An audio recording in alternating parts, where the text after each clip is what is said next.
Bonjour à tous, on prend la direction de l'hippodrome d'Anguin ce mercredi à l'occasion du prix du Médoc. Ce sera notre quintet flash, 2875 mètres, un rendement de distance de 25 mètres pour les plus riches et sans plus attendre nos bases, avec justement un cheval des 25 mètres, le 14, Carnaval du Vivier, un véritable métronome qui compte déjà pas moins de 27 victoires depuis ses débuts en compétition, 61 sorties, de nombreux accessites. Il compte également 2 victoires dans cette catégorie. Certes, il est au 25 mètres, mais à mon sens, il va être compliqué à battre. Le numéro 6, Émilie de Montfort, qui vient de faire très belle impression lors de sa victoire sur l'hippodrome de Cannes-sur-Mer. Elle aura pour elle d'avoir déjà triomphé sur le parcours du jour. Bien engagée en tête, elle peut donner chaud à notre favori. Le numéro 3, Emiliano Zapata, qui vient de le faire en patron sur un 2150 mètres sur cette piste. Évoluer sur plus long, pas d'inquiétude. Il s'y est déjà illustré. Je pense qu'il est capable lui aussi de lutter pour les toutes premières places. Les opposants avec l'As Cargo d'Or, ce Scandinave s'est vite acclimaté aux courses françaises. Il est extra de forme actuellement. Il devrait se plaire sur cette piste. Je pense que c'est un trouble fait en puissance. Le numéro 13, Sobel Conway. Alors, la qualité est là, ça on le sait. Maintenant, ces dernières tentatives, plutôt, elles sont un peu en demi-teinte, comme on dit. Il est au 25 mètres, l'engagement n'est pas favorable. Toutefois, en valeur intrinsèque, difficile de l'éliminer. S'il est au trot, il peut même s'imposer dans une telle épreuve. Le numéro 2, Echo de l'arrêt, qui a bien gagné le dernier coup, c'était au Sable d'Olonne. Alors il reste très irrégulier dans ses résultats, mais comme je l'ai dit, Lolo n'a rien d'extraordinaire. Sur sa lancée, il est capable de venir accrocher un lot. Le coup de poker, ce sera le 8, Carla du Hulme, qui est irréprochable cette saison. Elle affiche 80% de réussite sur cette piste.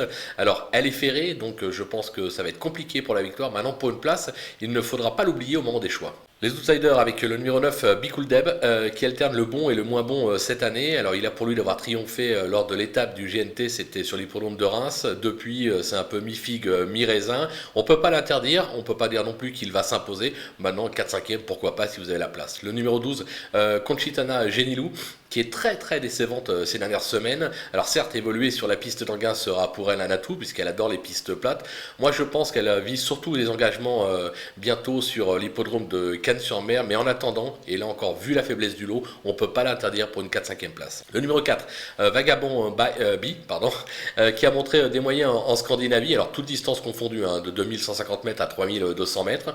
Il reste sur une 6e place à ce niveau, mais enfin sans vraiment jouer un beau rôle dans la phase finale. Là encore, pour être 4-5e, pourquoi pas. Le numéro 5, Cheyenne de Calvi. Alors ces dernières tentatives sont bonnes, mais à un niveau moindre. De plus, moi je la préfère un tout petit peu meilleure sous la selle. Maintenant, là encore, pour une 4-5e place, la course est vraiment très très ouverte derrière nos bases qui sont en revanche par contre très très solides. Les délaissés, allez faire des choix. Le 7, Diazis du Gautier, 7 tentatives cette année pour autant d'échecs. Je le trouve vieillissant, il semble aujourd'hui surtout compétitif dans des lots un petit peu plus faibles en province. Son entourage, lui, est plutôt confiant en disant c'est mieux au travail en ce moment. Moi, personnellement, ça suffit pas pour me convaincre, raison pour laquelle je l'élimine. Le 10, Classico Fort, alors Classico Fort, quelle déception. Il vient d'aligner 15 échecs, dont 10 disqualifications.